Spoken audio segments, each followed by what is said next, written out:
So we're actually kind of switching gears, but not entirely. So we're doing this, next session is Purpose and Profit, an Oxymoron. So we're just being a little bit cheeky and provocative, hopefully. And I've got two great people here to talk with me about it and share their views.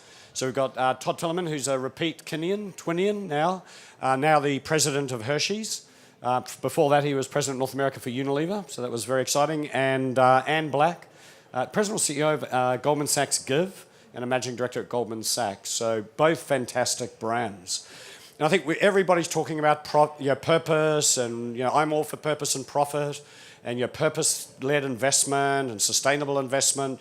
And I think these are all terms that are just being bandied about very easily by people. And I don't think consumers, etc., don't necessarily. What does it actually mean to be purpose-driven? So what I'm going to do is ask each of Todd and Anne to spend about 5 minutes describing what they see as purpose and how their companies are operating within that environment, and particularly with Anne, not only Goldman Sachs specifically, but also on the investment side as a shareholder, etc.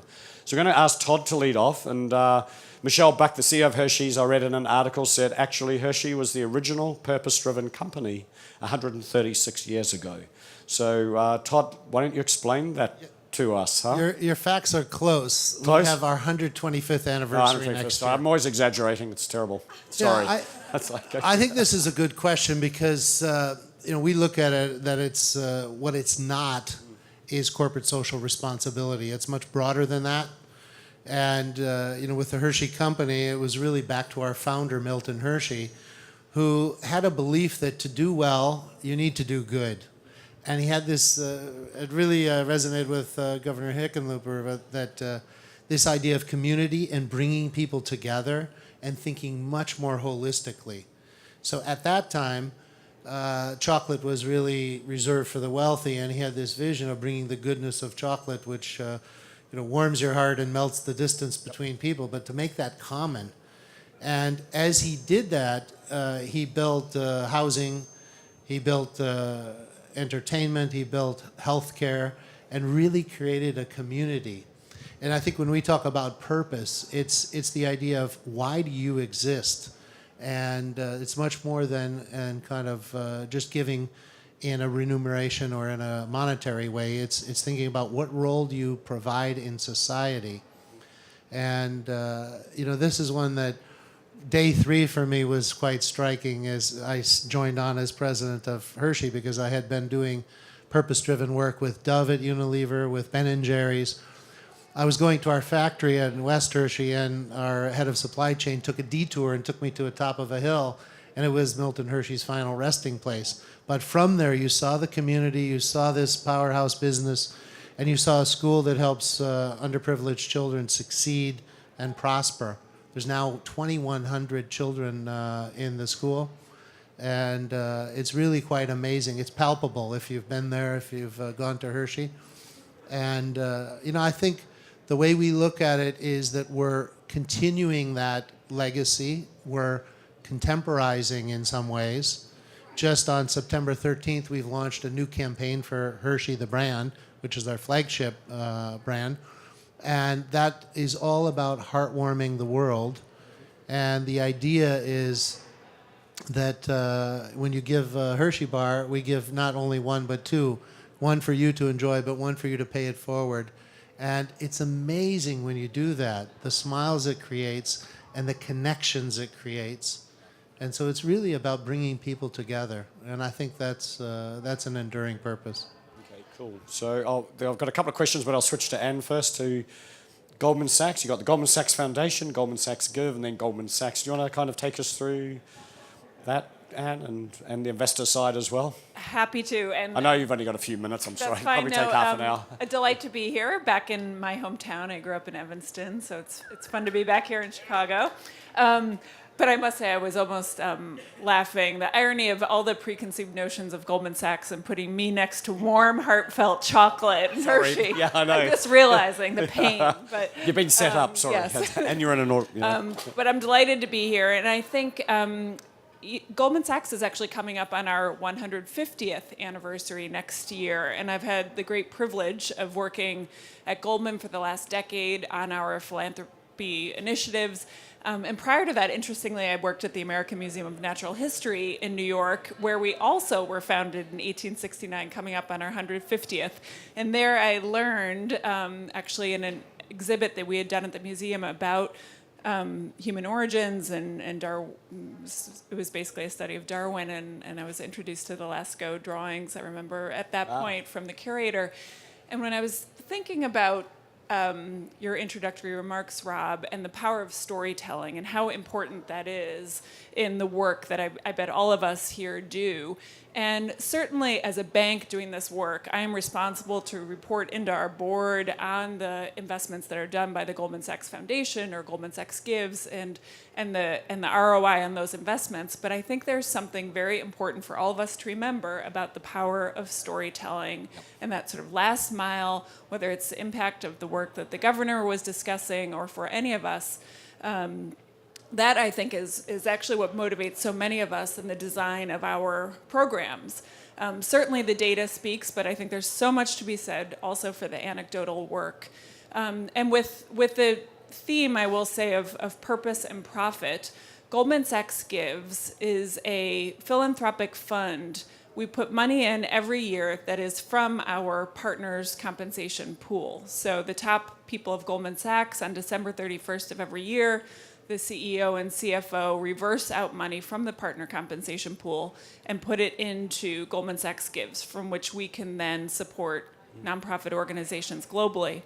So when you think, are these things tied? The better Goldman Sachs does, the better our partners, we're banking money for comp, but then we're pulling it out, and more of that money gets into communities. So for us, it's tied in a fairly unique structure. And then the other thing I would say to your point about clients, we are seeing more and more, like all of us, I bet, in this room, that our clients also want and place value and know that customers are looking for investments in the community. In the way that I would say a classic example, just this summer, we launched, and it was the single most successful launch of an ESG tied exchange traded fund. So an ETF, the investments within the ETF are tied to ESG initiatives, and first day raised $251 million. So there's proof there that investors are looking for companies that do this. This was done in partnership with Just Capital, which is sort of another interesting group of rankings that's studying companies in terms of benefits to the employees, wages, customers, environmental and social, whole bunch of metrics there, which is another interesting report, I think, the Just rankings. So we're seeing it both for our company, the value of it, as well as clients. Okay. So question, I'll just put my cynic hat on for a moment. We talked about this before, was that, I get small companies, say like an Allbirds or a Chobani, they start from scratch. They say, I'm starting this from scratch with purpose and profit in mind. It's obvious they act to their values. Big companies that have been running and nobody actually hears about purpose for 100 plus years, and then suddenly you guys pop up and say, yeah, I'm a purpose-driven company and purpose and profit. How do you do that, especially in a world where we actually don't trust corporations, according to Edelman? So how do you do that in an authentic way when there's lack of trust and just because consumers can smell a rat a mile away, right? With social media. So how do you do that authentically and keep that in a very consistent manner over time? So Todd, do you want to kind of take that first? Sure. We're fortunate that Hershey does have that because of the authenticity and the history. So one of the recent surveys, Morning Consult, had the 25 brands most loved by millennials, and Hershey was number 6.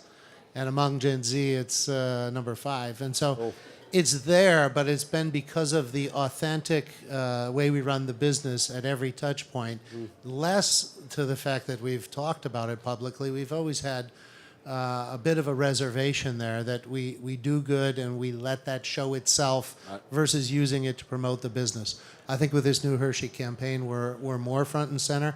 And I think what Ann said is today's consumer consumes not only the product they're eating or consuming, but the values of the company that stands behind it. And now with transparency of information, there's really this necessity to be more forward about who you are. Yeah. The beauty is when you've had a history of being authentic for 125 years and you're carrying that forward, you know, you can keep the trust that we Sure. see in these surveys and continue to build on it.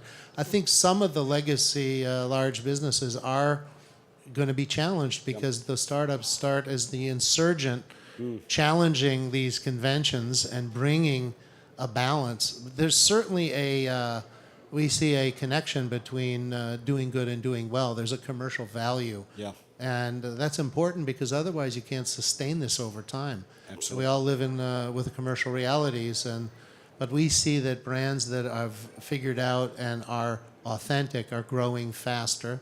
The Hershey company is trading at a 10 to 20% premium to the food comparable companies. So there are data points, there are empirical evidence that consumers now are really looking for this, and they're willing to vote with their wallet behind brands that are doing good and doing well. Yep, I think that's an increasing trend for sure. And any kind of perspective there? Yeah, I think for us, it's been a massive learning curve, as you can only imagine, coming out of the financial crisis. So when I joined Goldman, actually early in 2008, we gave out all of our grants anonymously. And when I joined the company, I was told that's just how we do it. And it made no sense to Sure. me, but I was the new kid and I didn't disagree.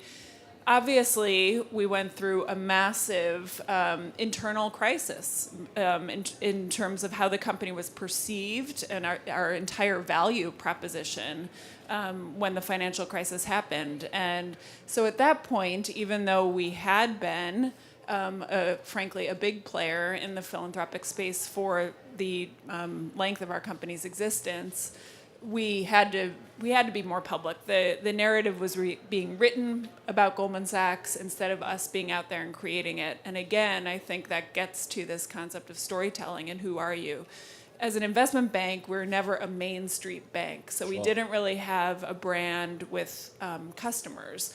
That's changed in huge ways for us, and we now have new product lines that are consumer facing.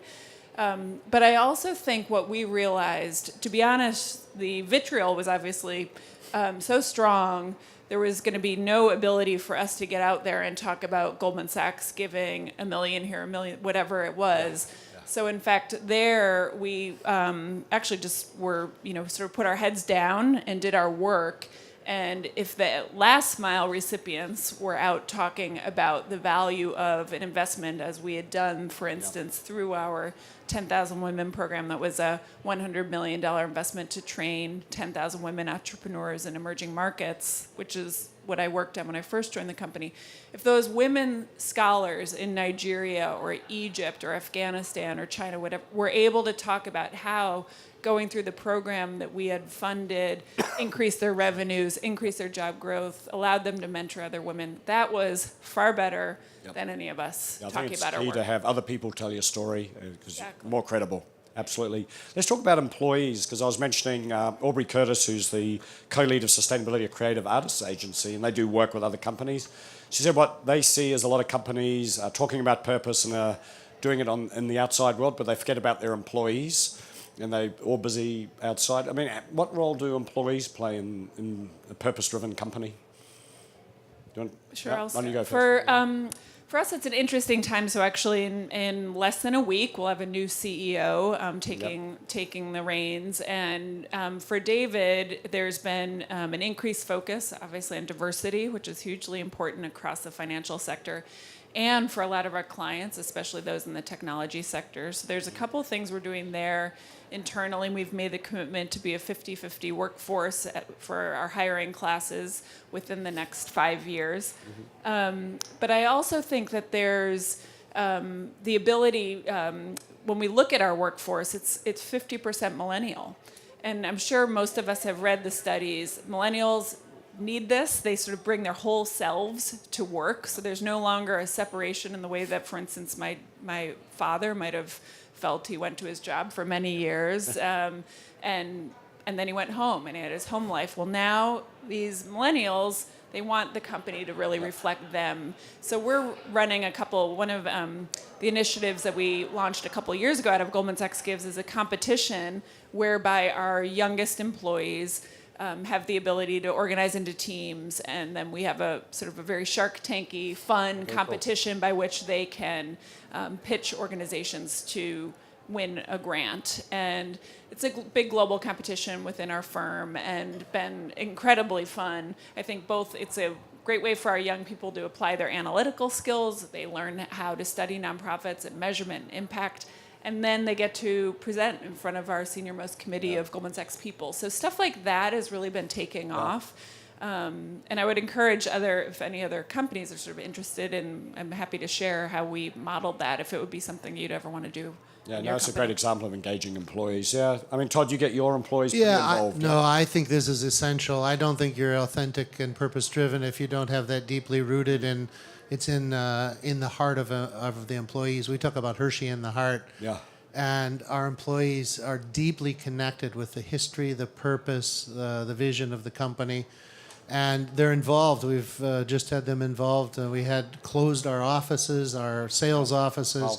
and we had everyone out in the street on Milton Hershey's birthday. And there's something that comes back that's remarkable there. It's of course affecting consumers, affecting our customer partners, but what comes back in terms of employees and how they've been, tangibly touched by the engagement of bringing the vision to life. It comes back in terms of just cohesiveness, passion for the company and performance. We're really working now to make sure that individuals have done enough introspection to understand their purpose and how that purpose connects with the Milton Hershey purpose. And the more you can do that, I think, is where you get full potential. As you say, people are not there to punch a ticket. They have mobility. And they want to be there to really be fully present and to be values aligned. If their values and the values of the company are aligned is when you have real magic. Okay. I want to pick you up on a term. Todd, you said purpose is about being true to who you are. So I want to kind of weave into values. So we have this kind of notion that people saying, oh, yeah, I'm purpose-driven, and then they kind of react to things that may be happening in politics or sport or whatever, and they feel a need to do that. And then again, there's this kind of notion of purposeful where, I kind of talk about my values, and then purpose is actually I live to my values. So how important are kind of enduring values in a company? Because some companies change their values every 3-5 years, new mission statement, new values. How important are values and enduring values that don't keep chopping and changing? So do you want to take that one first, Todd? I'll be brief. I think that's a really, really important. And again, that's where I said, if you're not clear about it, how do people know if their values are aligned? We've always believed in integrity and operating with the highest ethical standards. We believe in diversity and opportunity for all. I think the hallmark for Hershey is this idea of one Hershey. Yeah. Everyone talks about one Hershey and that we win together, we succeed together. If we have issues or challenges, we face them together.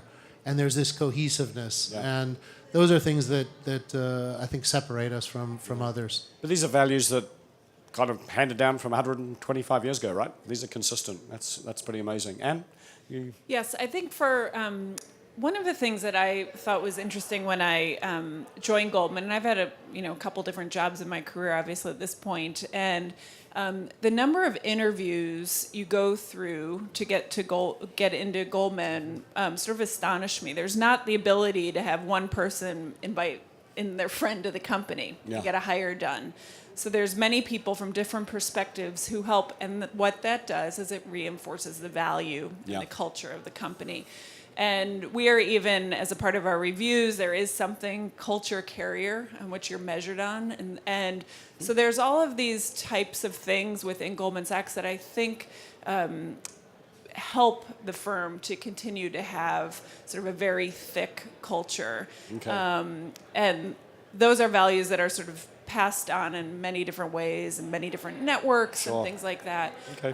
And that is something that the leaders of the firm are indeed reviewed on. And I actually, if ever were to leave, I would bring that to any future job I had, because I think it's actually been a really interesting thing for me to observe, and I've seen it succeed. Okay, so we've got 1 minute, so I'm going to ask you both a question. There's a lot of people in the audience here. People are going to watch this video, I'm sure, at some time. One word of advice for organizational leaders that are thinking about, purpose, profit. How do I go? Where do I start? How do I do it? So what's just one piece of advice that you think people should follow? I think it can come out of a great business idea. I think there's something to be said where money can be made on finding social good. And I think that for us to think that the two have to be separated, no longer. So there's room to get a return on responsibility. There's a room to get a return on your capital investment in these programs. Okay, so that's cool. my piece. Thank you. That's a good one. My advice would be Yep. it can't be made up, it can't be fake, it has to be authentic. It's in the root of many organizations started with that, founder passion and that mission. And the question I would say is answer the question, why do you exist? Why do you serve society? Yeah. And you'll find that and you'll create magic. Yeah, I think a lot of big companies forget they were actually once startups. I think a lot of the companies actually forget that. So thank you very much. I think we heard some really interesting kind of perspectives, insights around purpose. Being true to yourself. It's about being true to your values. Storytelling is a very important way to get authenticity across and to start building trust with your customers and consumers and society in general. So please join me in thanking Anne and Todd for the good time. Thank you. Thank you. Thank you.